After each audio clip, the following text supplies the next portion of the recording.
झारखंड की सियासत में क्या हो रहा है, कब हो रहा है, ये हम सब देखने को बेचैन होते हैं, क्योंकि वो घड़ी कब आ जाए जब झारखंड की सियासत रातों रात बदल जाती है। कशिश न्यूज के डिजिटल प्लेटफॉर्म पर स्वागत है आपका। मैं काशिफ मलिक। हम बात करेंगे चंपई सोरेन के मुख्यमंत्री बने, ये हम सबको पता है वो कैसे बने, उनके बनने से पहले क्या हुआ, हेमंत सोरेन के जेल जाने से पहले क्या हुआ, हेमंत सोरेन के जेल से निकलने के बाद क्या हुआ, ऐसी कौन सी बात थी जिसको पढ़कर भावुक हो गए चंपई सोरेन, ऐसी क्या बात हुई जिससे फोन तक नहीं उठाने की एक नाराजगी पैदा हुई। बड़े बड़े जो दिग्गज हैं, जो टाइगर्स हैं, जो झारखंड को बनाने वाले राजनीतिज्ञ हैं, उनके बीच ऐसा क्या हुआ कि झारखंड की सियासत ठीक विधानसभा चुनाव के पहले एक जबरदस्त मोड़ पर आकर रुक गई है। इन सब बातों की जानकारी हम लेंगे हमारे वरिष्ठ सहयोगी आशुतोष जी से। आशुतोष जी, सबसे पहले तो आप ये बताएं कि ऐसा क्या हो रहा है कि जिसके वजह से ये जो गुत्थी है मुख्यमंत्री बनने की, उसके बाद अपमान की और मुख्यमंत्री पद से हटाए जाने की, और फिर भारतीय जनता पार्टी में जो जेएमएम की सबसे बड़ी विपक्षी है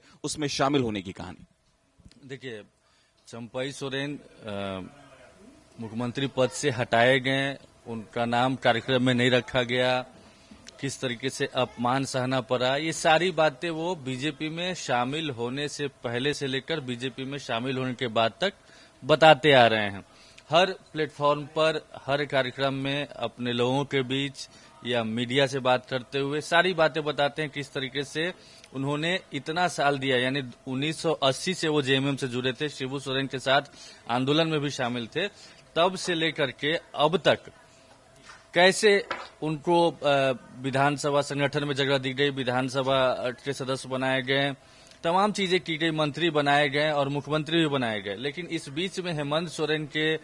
मुख्यमंत्री बनाए जाने के बाद से लेकर के और उसके बीच में और उनको जब हटना पड़ा उसके लेकर क्या क्या चीजें हुई सब जगह बता रहे हैं। लेकिन ये एक तरफा बातें हैं, चूंकि जेएमएम की स्ट्रेटेजी रही है, हेमंत सोरेन और कल्पना सोरेन ने ये सोचा था या सोचा है कि वो उनको बोलने की आजादी उनको बोलने दिया जाए, हम लोगों को कुछ नहीं बोलना है। लेकिन अब जब वो मतलब एक पायदान ऊपर चले गए हैं, ये कहा जाता है ना कि जब बात हद से ज्यादा हो जाने लगे तो फिर बोलना पड़ता है, तो अब धीरे धीरे छनकर जेएमएम की तरफ से भी जो अंदर खाने में जो बातचीत हुई थी, जो अंदर की बात थी, जो राज था, वो बेपर्दा किया जा रहा है। यानी पर्दे के पीछे की सच्चाई जेएमएम की तरफ से भी बताई जाने लगी है। और वही सच्चाई हम बताने जा रहे हैं कि आखिर क्या हुआ था। जेल जाने से पहले जब परिस्थिति वैसी आई थी हेमंत सोरेन के, तब इंडिया अलायंस की या महागठबंधन की बैठक हुई थी। बैठक में हेमंत सोरेन ने चंपई सोरेन के नाम पर सहमति बनाई सबको कि यही सीएम बनने जा रहे हैं। हालांकि एक मौखिक तरीके से बात हुई थी, लेकिन जाते जाते जेल जाने से पहले उन्होंने एक बंद लिफाफा दिया था चंपई सोरेन को, ये कहते हुए, यानी ये सख्त ताकीद देते हुए कि प्लीज इसको मेरे जेल जाने के बाद आप बाद में खोलिएगा और तब पढ़िएगा। उस पत्र में, उस बंद लिफाफे को जब चंपई सोरेन ने खोला तो जो बातें लिखी थी उसका मजमून मतलब 2-4 लाइन पढ़ करके उनकी आंखें डबडबा गई, भावुक हो गए और पूरा पत्र भी नहीं पढ़ पाए, ऐसा जेएमएम की ओर से कहा जा रहा है। मतलब कि उसमें इतनी इमोशनल चीजें लिखी हुई थी कि और बताया गया था कि आप मेरे अभिभावक हैं, आपने मेरे पिता के साथ काम किया है, आप संगठन के प्रति ईमानदार हैं, यही वजह है कि हम आपको अपना समझ करके ये गद्दी सौंप रहे हैं। और बहुत सारी बातें लिखी गई थी जो जेएमएम की तरफ से बताई गई है। और तब जाकर के वो जेल गए थे और चंपई सोरेन सीएम बने थे। उसके बाद चंपई सोरेन के साथ क्या हुआ वो सब वो बता रहे हैं, लेकिन जेल से आने के बाद क्या हुआ,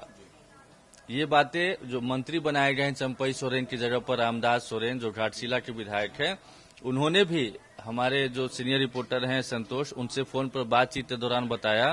कि किस तरीके से चंपई सोरेन सीएम बने और किस तरीके से जब वहां से जब जेल से छूटे हेमंत सोरेन और तब जो महागठबंधन की बैठक हुई थी उसमें फिर से नेता चुने गए हेमंत सोरेन और तब चंपई सोरेन ने इस्तीफा दिया और हेमंत सोरेन सीएम बने।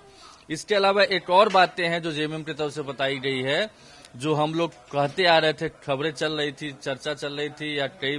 रिपोर्ट्स में भी ये दावा किया गया था कि शिबू सोरेन ने एक नहीं 2-2 बार फोन किया उनको, चंपई सोरेन को मनाने के लिए। हेमंत सोरेन नहीं मना पाए तो, लेकिन वो नहीं माने, तो तो जेएमएम की तरफ से ये भी कहा गया है, दावा किया गया है कि गुरुजी ने भी फोन किया उनको, लेकिन उनका फोन भी उन्होंने पिक नहीं किया, और सिर्फ इसलिए चूंकि उनकी राजनीतिक महत्वाकांक्षा जरूरत से ज्यादा जग गई थी सीएम बनने के बाद। तो ये मतलब जिस गुरुजी के बारे में वो कहते आ रहे हैं, आज तक एक शब्द भी उनके खिलाफ नहीं बोला उन्होंने, उस गुरुजी का भी फोन नहीं उठाया, यानी शिबू सोरेन का। अभिभावक बताते हैं, वो गुरुजी के बताते हैं कि उनका स्वास्थ्य खराब था, इसलिए हम उनसे बात नहीं कर पाए, अपनी समस्या नहीं बता पाए, अपनी पीड़ा नहीं बता पाए, और जिस प्लेटफॉर्म पे बताना था वहीं से समस्या उत्पन्न हो रही थी, इसी वजह से हमको यह निर्णय लेना पड़ा। तो ये बहुत बड़ा राज है जो जेएमएम की तरफ से बेपर्दा किया गया है। हम चाहेंगे कि रामदास सोरेन का जो पिछली क्लिपिंग है वो वीडियो एडिटर सुनाए कि किस तरीके से उन्होंने बताया है कि महागठबंधन की बैठक में जब जेल जाने वाले थे हेमंत सोरेन, तब क्या क्या बोले थे, जेल से आने के बाद कैसे चंपई सोरेन के नाम की वजह बाद में हेमंत सोरेन के नाम पर महागठबंधन में मुहर लगी और फिर चंपई सोरेन को इस्तीफा देना पड़ा। मैं तो इतना जो दावा के साथ कर सकता हूँ, जितना हमारे संगठन, हमारे पार्टी या गुरु शिबू सोरेन, हेमंत सोरेन ने जो सम्मान चंपई सोरेन को दिया है, उतना सम्मान किसी को नहीं दिया। आप बताइए ना, इससे भी अच्छे सीनियर लीडर है, एक कोल्हान का सीनियर हो सकता है, लेकिन और तो संथाल परगना हमारा सीनियर लीडर है।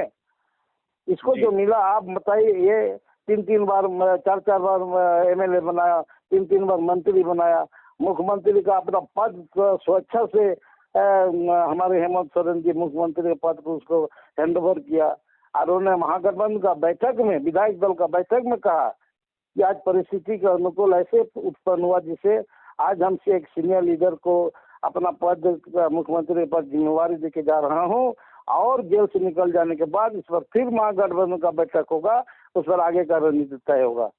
इसी शर्त के साथ उनको मुख्यमंत्री बनाया गया। और बाद में जब जेल से निकले, फिर महागठबंधन का विधायक दल का बैठक हुआ, उसमें एजेंडा में आया, और उसमें अपने इस बात को नेतृत्व परिवर्तन की बात आया, उसमें सभी लोग एक लाए करके शुरू किया कि नहीं, अब विशेष विकट परिस्थिति में हम लोग चंपई सोरेन को सीएम बनाए थे, आज हमारे सीएम आ गए, आज हम लोग हेमंत सोरेन को सीएम बनाएंगे। अब महागठबंधन का बैठक में तय हुआ, और इन्होंने महागठबंधन की बातों को सह स्वीकार करते हुए आपने इस्तीफा दे दिया। तो इस तरीके से पूरा घटनाक्रम ऐसे ही रहा है। और जेएमएम का दावा किया जाए, जेएमएम के दावे को माने तो बिल्कुल चंपई सोरेन जो कह रहे हैं उसमें कहीं से भी कोई दम नहीं है। सिर्फ और सिर्फ राजनीतिक महत्वाकांक्षा के चलते उन्होंने इतना बड़ा कदम उठाया है और इतने सालों का साथ छोड़ा है जेएमएम का। 80 के दशक में ज्वाइन किया, उसके साथ वफा, निष्ठा, जज्बात सब जुड़े हुए थे, लेकिन एक पल में उसको उन्होंने छोड़ दिया। तो क्या कहा जाए कि महत्वाकांक्षा सारी चीजों पे भारी पड़ गई। राजनीति में महत्वाकांक्षाएं भारी पड़ती है, और ऐसा ट्रैक रिकॉर्ड है, मतलब इतिहास गवाह है। कई लोग ऐसा करते आ रहे हैं, आपको बताने की जरूरत नहीं है। अर्जुन मुंडा भी जेएमएम छोड़कर ही आए थे और बीजेपी ने उनको मुख्यमंत्री बनाया था।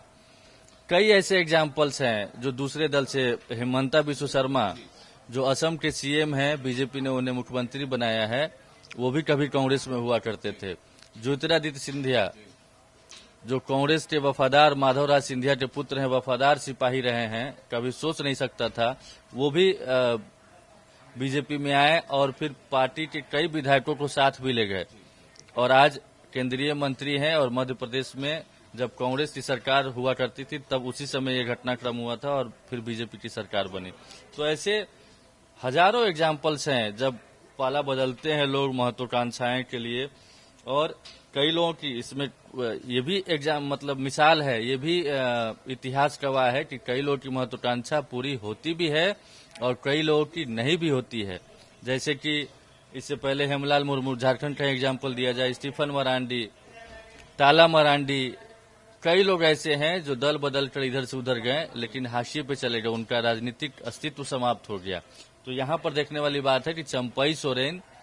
के बारे में जो कोल्हान टाइगर कहा जाता है, और कहा जाता है कि 14 की 14 सीटें महागठबंधन के खाते में 2019 में आई थी, तो इस बार बीजेपी उन्हें लाकर कितनी सीटें गेन कर पाती है, ये उनके लिए 2024 का जो विधानसभा चुनाव है उनका सियासी करियर तय करेगा। उनके लिए अग्नि परीक्षा है। अगर वो पास होते हैं तो बिल्कुल क्रेडिट उनके सिर पर मढ़ेगा, लेकिन अगर वो फेल होते हैं तो फिर वो राजनीतिक रूप से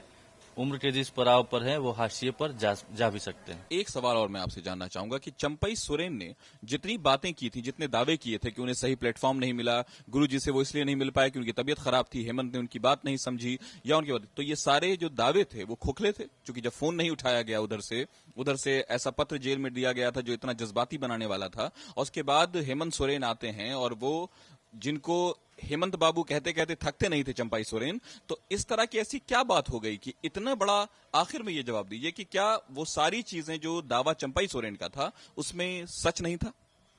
नहीं, देखिए, आप और हम तो थे नहीं वहां पर। चंपई सोरेन का दावा ऐसा है और उस दावे पर विनोद पांडे जो जेएमएम के हैं उन्होंने ऐसा कहा है कि ऐसा नहीं ऐसा हुआ था, तो दोनों तरफ से दावे ही किए जा रहे हैं।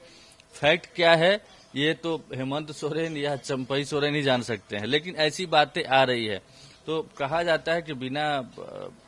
आग का धुआं निकलता नहीं है, कुछ न कुछ बातें जरूर है, और इसमें भी कोई शक नहीं है कि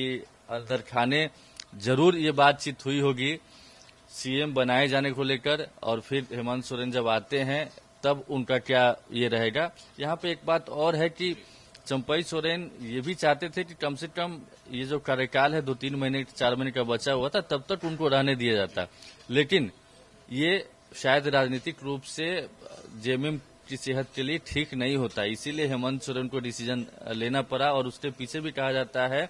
कि कांग्रेस की जो सर्वा है सोनिया गांधी ने भी ये सलाह दी थी कि चंपई सोरेन के रहते शायद आप चुनाव में जाएंगे तो फिर वो बात नहीं हो पाएगी जो हम लोग को चाहिए, यानी उतनी सीटें शायद ना आ पाए सरकार बनाने के लिए, और मतदाता के बीच में भी मैसेज अच्छा नहीं जाएगा, इसीलिए उनको ये डिसीजन लेना पड़ा। तो ये भी जग जाहिर है, ये भी बातें सामने आ चुकी है।